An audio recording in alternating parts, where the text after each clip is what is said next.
I'm going to tell you why you wouldn't want to substitute olive oil for butter in a Japanese milk bread recipe. And it's about more than just taste. There's a good reason why oils in general aren't particularly popular in bread recipes that require a fluffy and uniform texture.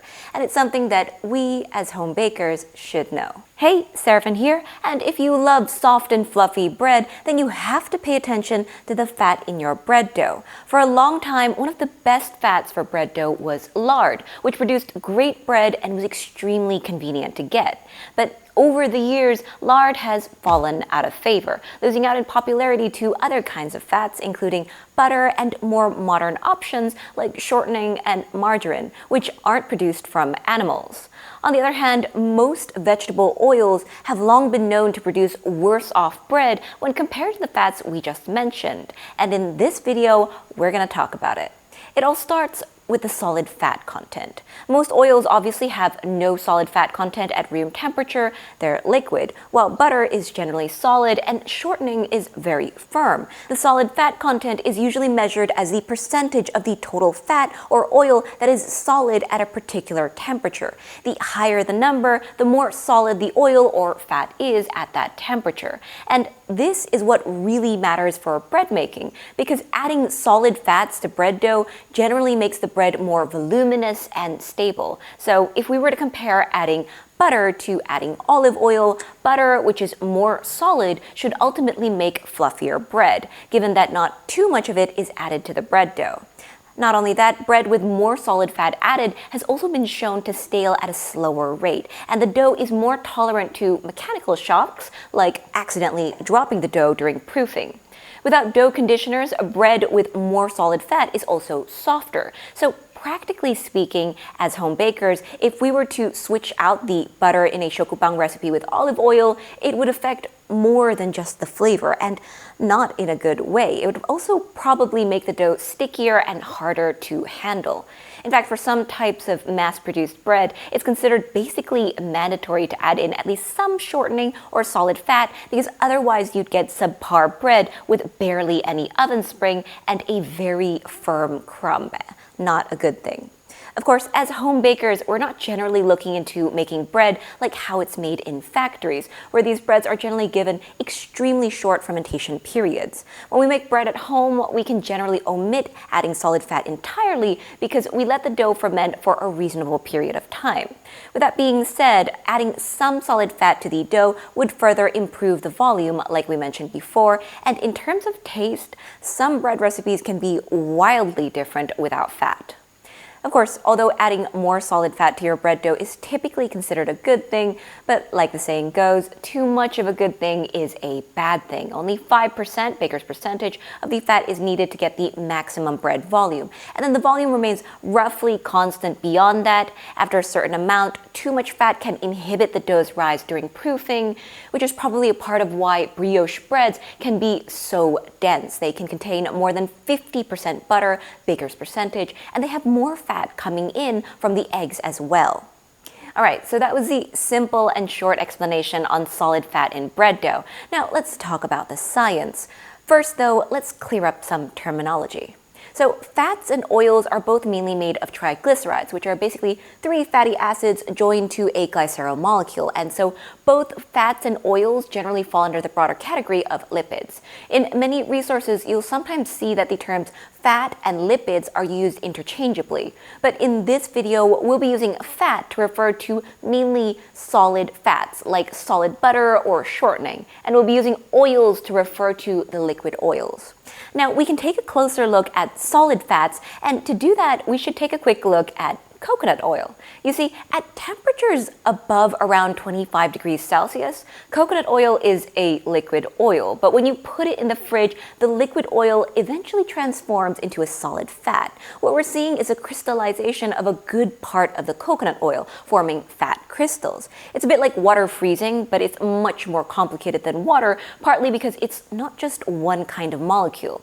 Like we said, fats and oils are mainly made up of fatty acids, and the combination of different types of fatty acids is a large part of what determines how the fat or oil crystallizes, as well as at what temperature the fat or oil melts at, the melting point. Generally speaking, though, if the fat or oil contains mostly saturated fatty acids, then it's likely to be solid or at least have a higher melting point. So most solid fats like butter or shortening consist of a large amount of saturated fatty acids, while oils are mainly unsaturated fatty acids.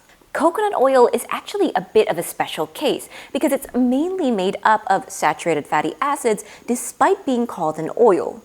Okay, now that we know all of this and we know that the solid fat content is basically about fat crystals, we can tackle the big question. So why does solid fat improve bread volume when compared to liquid oils? Well, according to this review paper, there are several reasons, starting with when we mix the dough together.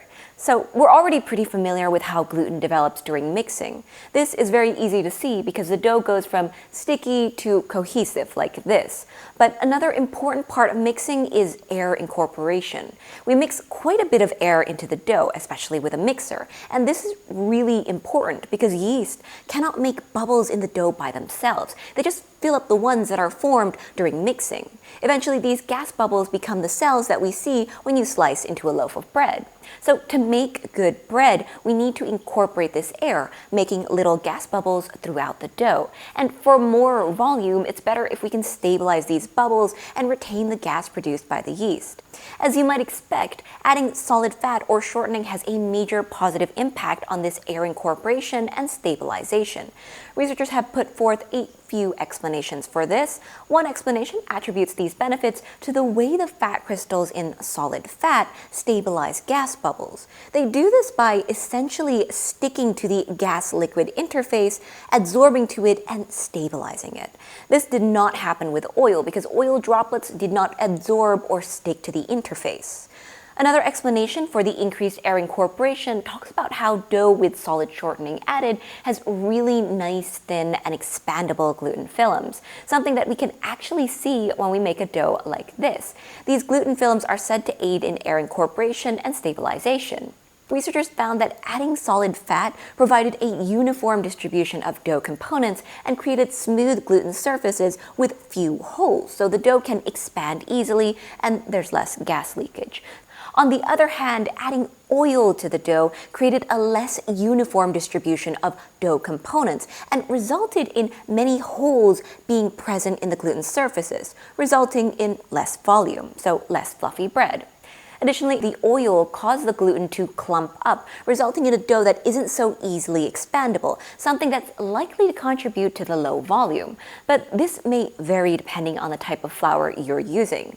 Okay. So summing it up, the solid fat or shortening in bread dough can increase air incorporation and stabilize the gas cells. The stabilization lasts beyond mixing. As the dough rises during fermentation, the fat can strengthen the dough and thus improve gas retention. Now, we already know that solid fat is way better for this than liquid oils, and to add a note to that, solid fat with higher melting points that stay solid at the end of proofing are said to be the most effective for gas retention. So if you're proofing at a warmer temperature, you want to make sure to choose a solid fat that stays that way until the end of proofing so that the dough retains more of the gas. This is explained as being due to something we already covered. The fat crystals are the ones that stabilize the bubbles by sticking to the interface. If these fat crystals melt into oil droplets, we don't get those benefits. And at the end of proofing, when we bake the bread dough, these solid fat crystals or shortening melts and provides an extra layer of material at the gas cell's surface inside the dough. This lets gas cells expand without rupturing, leading to a large number of relatively small gas cells, and so a large volume bread with a fine crumb structure. It's also been shown that bread dough with shortening rises for longer in the oven and to a greater height. This is likely to have something to do with what we talked about earlier on the thin and expandable gluten films that were found in dough with shortening. If we want to delve deeper, the properties of a solid fat or shortening also depend on the form of its fat crystals. So fats and lipids can crystallize into different forms, and they have three major polymorphs, which are alpha, beta prime, and beta. The alpha form is the most unstable one with the lowest melting point, while the beta form is the most stable one, with beta prime being in between. The crystal forms of a fat like shortening or natural fat like butter can depend on several factors, including the cooling rate. We won't go into it in depth here because all we need to know is which form is the most preferred one, and it's actually the beta prime form. Beta prime fat crystals are smaller than beta form crystals, and so they result in a larger interface at the surface of the expanding bubbles. So shortenings containing small crystals, like the beta prime ones, are more effective in producing high quality bread than those with larger beta form crystals. According to one source, milk fats like in butter and other natural lipids, including tallow, palm oil, cottonseed oil, have the beta prime polymorph, whereas crystals of soybean oil, sunflower oil, coconut oil, palm kernel oil, and lard are usually present in the beta polymorph. Of course, though, again, we need to consider other aspects that we've already talked about, such as the solid fat content. Okay, at this point, we've gone through a lot of the science behind why solid fat is better for bread dough. But for all that we've said, you should know that the liquid parts of these fats is what's tenderizing the bread. Bread made with oil also tends to have a higher moisture content because the addition of shortening or solid fat increases the bread volume, which ultimately increases the surface area and leads to more water evaporating. It's just like how you're going to lose more water if you try to boil it in a wide pan instead of a pot. Additionally, if you plan to use oil instead of a solid fat like shortening, then you can probably use less of the oil than the solid fat to get a softer breadcrumb, because you'll only be replacing the liquid portion of the fat. With that being said, the influence on the bread volume may end up making the bread ultimately denser and harder, so do this with caution if you're aiming for a fluffy and soft bread, especially if it's a pan bread where the bread volume does contribute a lot to the texture. I want to also note that the exact effect of the oil or fat you use will depend on its characteristics. For example, in one study, coconut oil was found to be better for making bread dough than sunflower oil because it resulted in a higher volume and increased stability. This may be partly due to the fact that coconut oil has a pretty high amount of saturated fat, as we mentioned before, which is also part of what makes it become a solid fat at below 25 degrees Celsius. Given that olive oil is a very popular option for bread, I'm going to briefly cover it here. One paper examined white pan bread with olive oil added and found that bread made with olive oil compared to bread made with shortening had similar hardness and springiness, but the olive oil bread's low volume was lower. Citing another reference, the recommended addition amount for olive oil was said to be about 2 to 6%. Of course, other reasons to use oils instead of solid fats include health benefits. Oils are mainly made of unsaturated fats, which are said to be healthier. With that being said, though, research is still continuing, and the exact health effects of saturated fats like in butter and lard have yet to be concluded. There is, however, quite a lot of evidence on the negative health effects of trans fats. Trans fats are produced by a process called partial hydrogenation, and although the process might sound unfamiliar, its product used to be everywhere in shortening, margarine, and the many foods these fats were added to. You see, hydrogenation is the process that transforms a liquid vegetable oil into a more solid fat. Full hydrogenation turns all of the unsaturated fatty acids into saturated ones, while partial hydrogenation is, well, only partial.